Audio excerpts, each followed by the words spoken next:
Sako-sakong basura nagkalat sa mga sementeryo sa Bangaldan, Pangasinan matapos ang undas. Sundan sa ulat ni Jasmine Gabriel Galvan. Inililigpit na ni Aling Jovita ang mga panindang kandila sa kanyang pwesto sa harap ng sementeryo sa Bangaldan, Pangasinan. Halos wala na raw kasi bumibili. Nilinis na rin ang mga naipong basura sa kanyang pwesto. Inilagay sa sako para hindi madumi. Pero nakakahiya naman sa mga bumibisita pag hindi ka Malawakan ng paglilinis ng mga opisyal ng barangay sa harap at paligid ng mga sementeryo. Nagkalat ang mga basurang iniwan ng mga tindera at mga bumisita nitong nakaraang undas.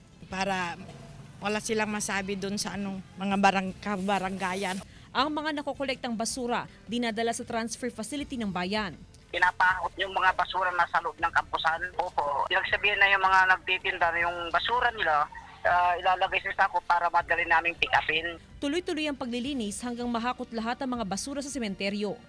Kasama si Henry Duminsil, Jasmine Gabriel Galvan, One North Central Luzon.